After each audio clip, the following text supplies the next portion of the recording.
सम्मान बढ़ाने का और दूरदर्शी निर्णय लेकर के मध्य प्रदेश सहित पूरे देश को सशक्त बनाने का उनके एक एक निर्णय हम सबको गौरवान्वित करते, जोरदार अभिनंदन यशस्वी प्रधानमंत्री नरेंद्र मोदी जी का करें। युग दृष्टा, समय के साथ, समय के पहले, और केवल सपना देखना नहीं, सपने को आंखों के सामने ला करके दिखा देना। ये अगर असंभव से असंभव काम करने के लिए कोई व्यक्ति जाना जाएगा अतीत में तो यशस्वी प्रधानमंत्री नरेंद्र मोदी जी जाने जाएंगे।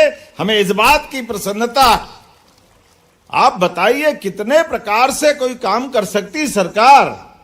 सरकार के पावर, बड़े दुर्भाग्य के साथ भी कहना पड़ेगा, एक और पूर्ण बहुमत की सरकार थी जब शाहबानो प्रकरण का सुप्रीम कोर्ट के माध्यम से निर्णय हुआ कि हां, मुस्लिम बहनों के 3 तलाक से उनकी जिंदगी नर्क हो जाती है।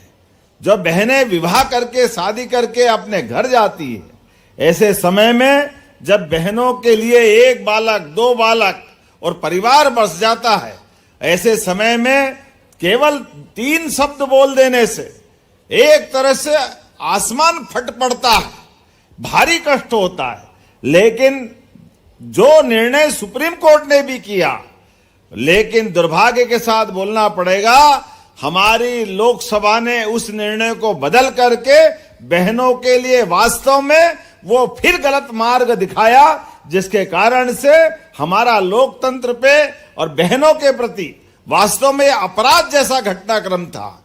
मुझे इस बात की प्रसन्नता है, यशस्वी प्रधानमंत्री के नेतृत्व में कितने प्रकार के निर्णय हुए हैं, कोई एक निर्णय नहीं, लेकिन 40 साल पुरानी गलती को भी सुधारने का निर्णय अगर किसी ने किया है, यशस्वी प्रधानमंत्री नरेंद्र मोदी जी ने किया है। हमें इस बात का आनंद है। लोकसभा क्या होती है, लोकसभा के अधिकार क्या होते हैं, लोकसभा, विधानसभा, हमारे अतीत के कितने सारे उदाहरण हैं। सारे उदाहरण की तो बात करेंगे तो रानी दुर्गावती से लगाकर मध्य प्रदेश तो बहुत समृद्ध है।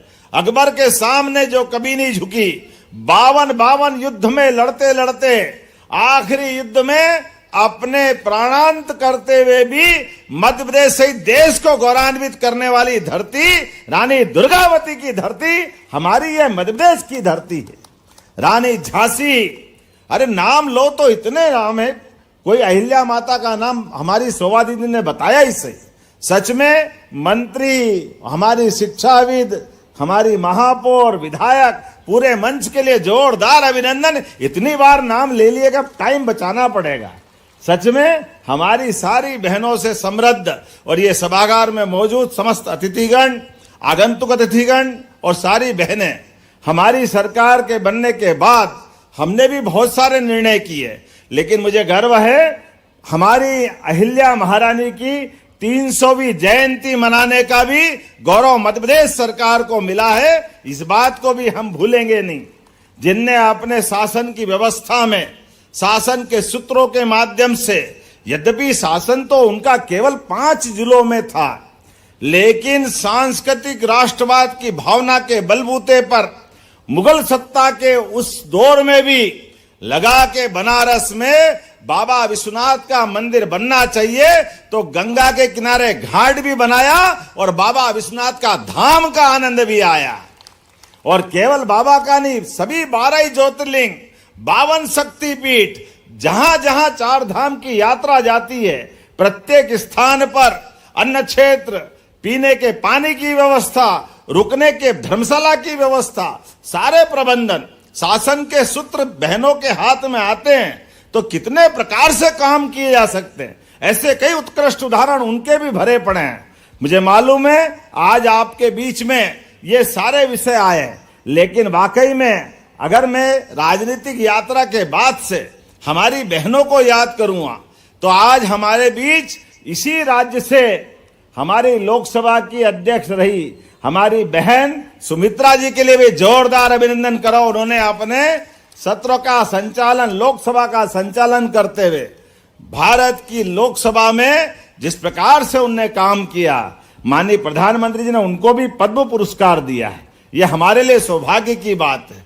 इसी राज्य से, ग्वालियर अंचल से श्रीमती विजयराजे सिंधिया जी को भी याद करना पड़ेगा, जिनके शासन के समय वो तो उस शासन काल में भागीदार नहीं थी, लेकिन अपने सामने होने वाले अन्याय का प्रतिकार का रूप में, जैसा झांसी की रानी ने तलवार उठा करके अपने विद्रोह से उस समय की अंग्रेजों की सत्ता हिला दी थी, इसी मध्य प्रदेश में रिकॉर्ड बना। कांग्रेस की शासनकाल की नीतियों के बलबूते पर बस्तर के राजा को घर में घुस के मारने का जो अपराध किया गया था, यह घृणित अपराध था। राजमाता सिंधिया जी ने इसका विरोध करते हुए सरकार छोड़ी, और सरकार छोड़ने के बाद अपने जनबल के बलबूते पर, विधायकों के समर्थन के बलबूते पर लोकतंत्र में सच्ची लड़ाई लड़ते हुए 1967 में संविधान सरकार बनाई। जोरदार अभिनंदन हमारी अपनी विजयराजे सिंधिया जी के लिए भी करें, जिनके कारण से हम गौरवान्वित होते हैं। एक अच्छी राज परिवार की रानी अपने जीवन के सारे सुख भूल करके लोकतंत्र की स्थापना के लिए वर्षों तक जनसंघ में काम करते हुए कई अवसर आए उनको बड़े से बड़े पद देने के, मंत्री, मुख्यमंत्री, राष्ट्रीय अध्यक्ष, लेकिन विनम्रता की प्रतिमूर्ति हमारी सिंधिया महारानी ने कोई पद नहीं लिया, केवल जनता की लड़ाई लड़ते रही और जनता पार्टी के लिए काम करती रही। बहनों के अधिकार को लेकर के एक नहीं बहुत सारी बातों को मैं याद दिला सकता हूं, लेकिन सच में यशस्वी प्रधानमंत्री ने SC, ST और अपने सभी वर्गों के साथ ध्यान रखते हुए अभी राष्ट्रपति द्रौपदी मुर्मू जी को याद करना चाहिए। जोरदार अभिनंदन करें हमारी अपनी आदिवासी अंचल की महामहिम राष्ट्रपति। भारत का सबसे बड़ा सर्वशक्तिमान पद देकर के उनने गौरवान्वित किया है। हमारे लिए गौरव की बात है जब आज हम इस बात के लिए बैठे हैं कि वाकई कल का दिन, कल परसों नरसों मध्य प्रदेश सहित पूरे देश में एक नया प्रकार का पार्लियामेंट के माध्यम से समय आने वाला है। और वैसे तो ये भी बताना मैं भूलूंगा नहीं, यहाँ इसी सभागार में कई बहनें नगर पालिका की अध्यक्ष, नगर निगम की महापौर, सभापति, पार्षद, जहां जहां मोदी जी और हमारी पार्टी की सरकारें रही है, हमने बहन हमारी सौभाग्य जी को याद दिलाना चाहूंगा, 50% का आरक्षण तो स्थानीय निकाय में प्रदेश भर में हमारी सरकार ने हर जगह देने का काम किया। यह हमारी प्रतिबद्धता है। जिस देश के अंदर माता बहनों के लिए आदि काल से इतनी श्रद्धा और आस्था रही हो, जो देश दुनिया के 200 से ज्यादा देशों में अपने देश को मातृ सत्ता प्रधान मानता है, इसलिए हम अपने देश का नाम भारत माता की इस आनंद के साथ गौरवान्वित होते हैं। यही नहीं, ग्रहों में भी, नवग्रह में भी हम वसुधा को भी मां के समान मानते हैं। हमारी तो भावना ही इसी प्रकार से है। हमारी परिवार संस्कृति को बनाने की सनातन संस्कृति सदैव प्रकृति से अपना तादात्म्य इसी प्रकार से जोड़ती है। इसीलिए आज के इस अवसर पर जब 33% का आरक्षण का मामला आएगा, ऐसे समय में मैं सुषमा जी को भी याद करना चाहूंगा। सुषमा जी हमारे बगल विदिशा की सांसद थी। क्या उनकी अपनी संस्कृत, क्या हिंदी, क्या धारदार भाषण। उमा भारती, सुषमा जी, कौन कौन से नाम लें, सबके लिए जोरदार अभिनंदन। क्या राजनीतिक धाराओं की हमारी बहनों ने अपनी भूमिका बनाई। सदैव लोकतंत्र गौरवान्वित होता रहेगा इन सब से। तो आज के इस अवसर पर जब मैं माननीय मोदी जी के 3 तलाक की तरफ हटने वाले उस कानून की तरफ देखता हूं, सेना को सभी प्रकार से सर्वशक्तिमान बनाते हुए, बहनों के प्रमोशन करते हुए, पहली बार चाहे थल सेना हो, जल सेना हो, वायु सेना में बड़े से बड़े जगह तक पहुंचाने के लिए हर क्षेत्र में माननीय मोदी जी ने आगे बढ़ाने का काम किया है। लेकिन सच में 33%, वो भी बगैर कोई डिस्टर्बेंस के, एकदम अलग से जोड़ करके 33% का आरक्षण, सच में आपको बधाई देता हूं। इसलिए मैं आज अपने आप को भी धन्य मानता हूं। आज की ये सभा भी अपने आप में ऐतिहासिक रहने वाली है। रानी कमलापति की नगरी भोपाल का ताल के पास का ये सभागार आज गौरवान्वित हो रहा है। कल बनने वाले नए इतिहास के लिए हम सब लालायित हैं। परमात्मा की कृपा से वो दिन आ रहा है जिसके कारण से भारत दुनिया में एक अलग प्रकार से जाना जाएगा। 16 अप्रैल 2026 महिला सशक्तिकरण की मंगलमय तारीख होगी। होली दिवाली एक साथ होगी, वो आनंद हमको आएगा। मेरी अपनी ओर से पुनः वंदन, अभिनंदन, बहुत बहुत धन्यवाद। भारत माता की जय।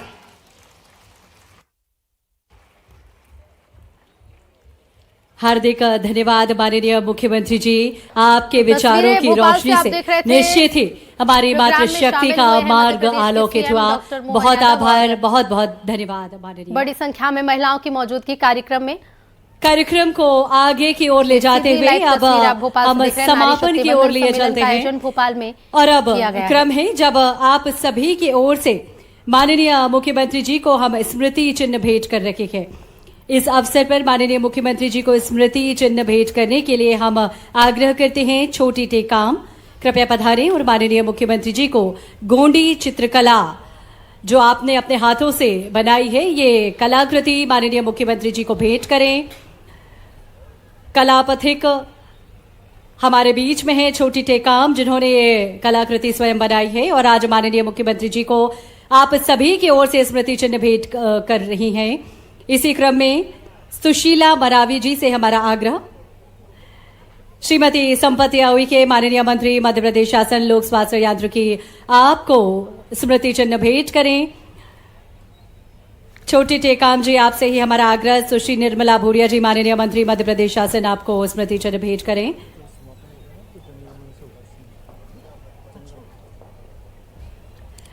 और इसी क्रम में छोटी टेकाम से हमारा आग्रह, श्रीमती प्रतिभा बागरी जी माननीय राज्य मंत्री मध्य प्रदेश शासन को भी स्मृति चिन्ह भेंट करें।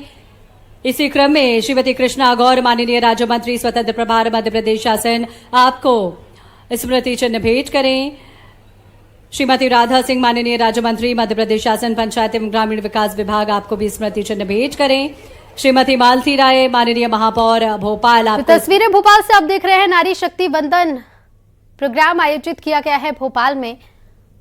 मध्य प्रदेश के एमपी कैबिनेट में तमाम महिलाएं जो हैं उनकी मौजूदगी इस कार्यक्रम है और बड़ी संख्या में महिलाएं प्रोग्राम में शामिल हुई हैं। सीएम डॉक्टर मोहन यादव ने अभी प्रोग्राम को संबोधित भी किया।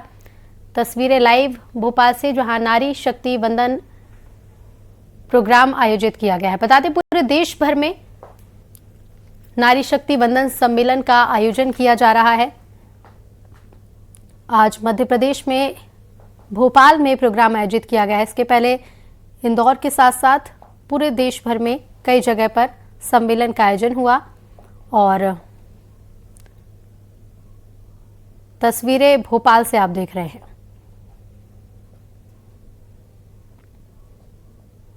सम्मेलन में सीएम डॉक्टर मोहन यादव राष्ट्रगान के साथ हमारे से